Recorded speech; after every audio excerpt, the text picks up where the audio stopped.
Cameron shattered box office records over a decade ago when he transported audiences to the visually enthralling world of Pandora and its Na'vi inhabitants in Avatar. Fans have eagerly awaited his return to this masterful sci-fi realm ever since. Now, the wait is finally over. The Way of Water, Cameron dives back into his creative marvel to continue the epic story. Years after the first film, The Way of Water follows familiar faces like Jake, Neytiri, and their children as they encounter new allies and dangers above land and in Pandora's unexplored oceans. Let's recap the exhilarating journey audiences have longed for as Cameron builds on the magic of Avatar.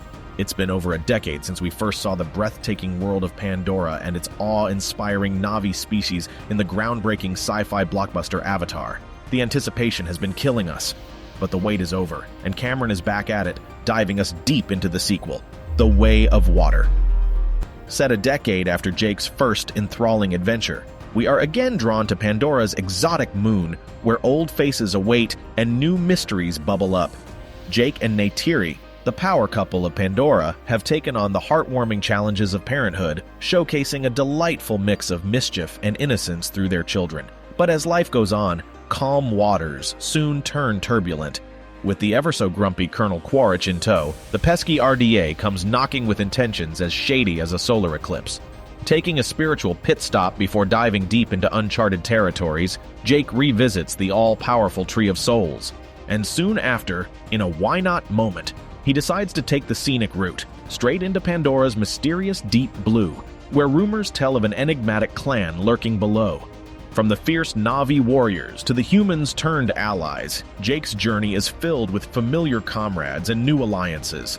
It's a veritable roller coaster of emotions, underwater escapades, and the age-old battle between the oppressors and the oppressed. So, dear traveler, are you ready for another cosmic journey? Because Pandora's still brimming with secrets, and Cameron's just getting started. Over a decade after James Cameron transported us to the moon Pandora,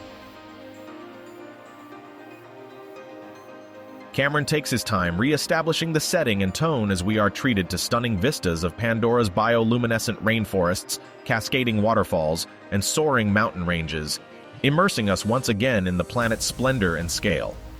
The visual detail and refinement level surpass even the original film, with realistic CGI rendering of the diverse flora and fauna. We also spend time amongst the Omaticaya in their village, reconnecting with their culture through vivid scenes of oral history rituals, communal meals of gathered fruit, and Na'vi children playing with petite, hovering jellyfish-like creatures. These moments ground us emotionally with the tribe before more significant threats emerge.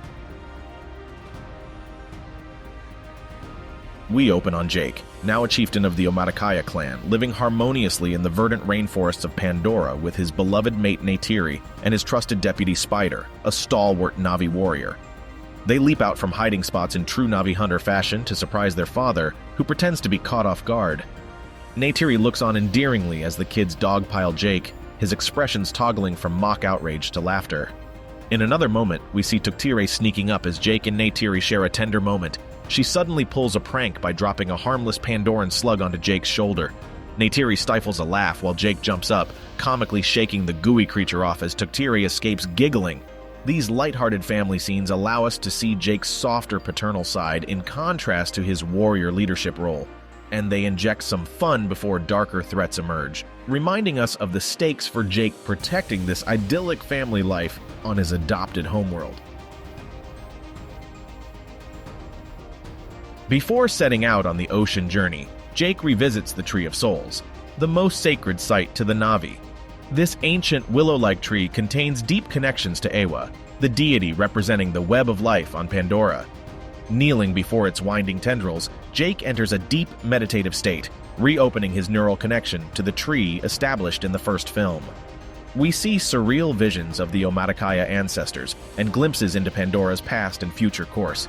Jake communicates his fears about the coming darkness and questions how to guide his people. Through the communal voices of past Na'vi leaders, the tree reassures Jake he will know the right path when the time comes.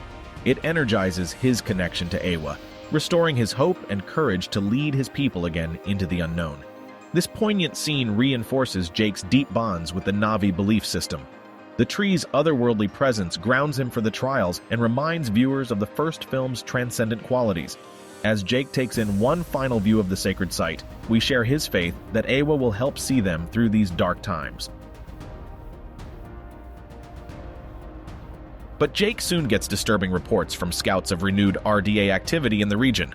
Even worse, it's revealed that Jake's formidable nemesis, battle-hardened Colonel Quaritch, has been mysteriously revived. After his human body perished, the ruthless RDA scientists extracted his consciousness and imprinted it into a new avatar form. Now, with a Na'vi body that grants him access to Pandora's environment, Quaritch returns more dangerous than ever, hell-bent on gaining vengeance against the planet that defied him. Now more driven than ever to conquer Pandora after his initial defeat, Quaritch spearheads the next wave of merciless RDA attacks, aiming to eliminate Jake's clan permanently. When their revered ancestral home tree comes under threat again, Jake knows he must do whatever it takes to outmaneuver Quaritch and safeguard his family and people. But with Quaritch and heavily armed RDA gunships relentlessly hunting them, where can Jake possibly lead them to find refuge? As Jake returns to Amaticaya village, we see him enthusiastically greet his longtime comrades. Spider gives Jake a hearty pat on the back without grumbling about his gray hairs and sore joints. "Getting too old for all this battle and bloodshed. When do I get to retire?" Spider rasps in good humor, but his spear remains as sharp as ever. Jake also checks in with Ninat, one of his most trusted scouts. Ninat conveys the latest intel on RDA activities with stoic duty, never one for many words. Dr. Max Patel also exchanges an earnest handshake with Jake, providing an update on the clan's medical needs. Though grizzled by years in Pandora's forests, his knowledge proves as valuable as ever. Jake expresses his appreciation for his comrades sticking by him through all these trials and adventures over the years, but he promises they'll be able to rest soon if he has any say about it.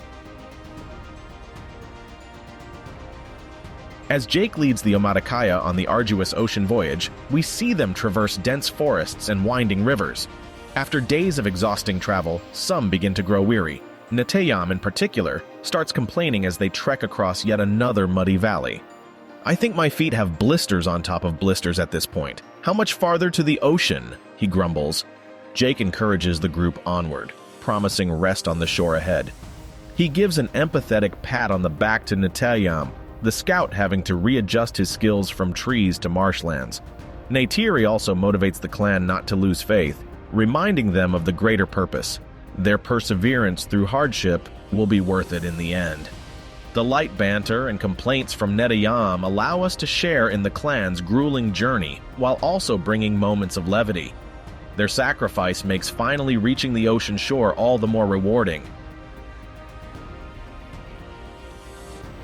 As Jake's family approaches the ocean, the young children gaze in wonder at the thriving underwater environments around them. Loak in particular is fascinated by the alien creatures. Drawn to a tangle of mangrove roots, he spots an ancient-looking eel coiled inside a dark burrow. Despite Neytiri's cautions, curiosity gets the better of Loak, and he pokes the eel's nest with a stick. Suddenly, the giant moray eel lashes out, jaws snapping ferociously. Loak yelps and barely escapes the angry eel's grasp, scrambling up the mangrove branches in a flash. Neytiri shakes her head, her son's daring bravado reminding her all too much of Jake, but Loak has hopefully learned a valuable lesson about Pandoran wildlife. The children's wide-eyed marvel at the environments also helps the audience appreciate the diversity of life flourishing in these unexplored areas. Pandora's secrets reveal themselves to those bold enough to seek them. After days of exhausting travel, they finally reach the endless blue ocean, marveling at its scale and mystery. Venturing forth, they amazingly encounter an offshore clan, the Metkaina, a unique Na'vi adapted for underwater life. Their biomechanical bodies allow for deep diving and aquatic mobility. Led by Tonawari, this isolated all-Na'vi clan lives in harmony with Pandora's Piscine creatures and marine ecosystems within intricate coral reef structures. They interact with speaker-like antennae to communicate with whales and schools of symbiotic fish. Jake humbly appeals to Tonawari to take them in, but he remains wary of these outsider sky people. Jake's children come through to help win over the Metkaina, demonstrating a sacred spiritual bond with the ocean. Now, amongst the Metcaina clan, we see Ronal struggling comically to master their unique underwater abilities. Though capable of bonding with many creatures, he needs help adapting to their free-diving techniques. Ronal's first attempt is cut embarrassingly short as he resurfaces, gasping after just 20 seconds submerged. The Metcaina children laugh at the outsider's inexperience, remembering their own early lessons. Under Tsureya's guidance, Ronal slowly improves his lung capacity and form, but only with some funny mishaps first. At one point, he comes sputtering to the surface, privacy barely preserved by strategically floating foliage after his wrap comes loose. Through Ronal's amusing dedication to mastering Metcaina's ways, he illustrates the open-mindedness Jake's people will need to forge bonds with their new allies. Pandora has much to teach those willing to learn. But soon enough, Quaritch's forces pinpoint Jake's location and launch a devastating assault on the Metcaina's undersea homeland. The RDA's overwhelming military firepower seems poised to overwhelm the Navi's natural defenses. Quaritch and his heavily armed battalion lay waste to the glittering reef structures and aquatic sanctuaries the clans call home. Marine life is left dying amidst destroyed coral columns and hulls of naval strike craft sunk in combat. Jake realizes a conventional defense is hopeless. Instead, he takes inspiration from his new allies and blows against the RDA's aquatic fleet to turn the tide in their favor. As the massive sea battle erupts, we see Jake and Ronal lead the counterstrike riding an army of giant Ilus, massive whale-like beasts with armored skin capable of crushing metal, into the fray.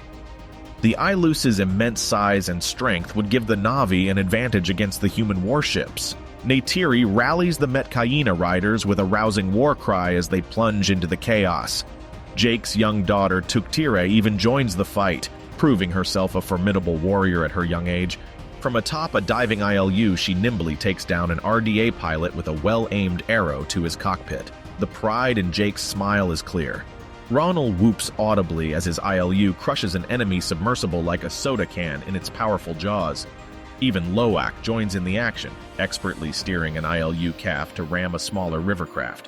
The family-like camaraderie between characters we've come to love makes their united stand all the more thrilling. Good-humored quips punctuate the tension as they band together to turn the tide against the invading RDA forces. Finally rid of the RDA menace, at least for now, the characters take a breath and share a sense of celebration and relief. As Jake overlooks the victorious clans, Spider collapses exaggeratedly against a tree. "I've gotten too old for this much action. Wake me when it's time for the victory feast," he grunts, eliciting chuckles from those nearby. Even battle-hardened warriors need rest. Jake wraps an arm proudly around Neytiri as they watch their children frolic with new Metcaina friends, the next generation playing together. "We may finally have some peace," Jake remarks with a smile. To which Neytiri gives a knowing look and retorts, "With our family? Do not get your hopes up too high." Their loving banter reminds us of the lighter moments that make the struggle worthwhile. Pandora's beauty shines through even in dark times,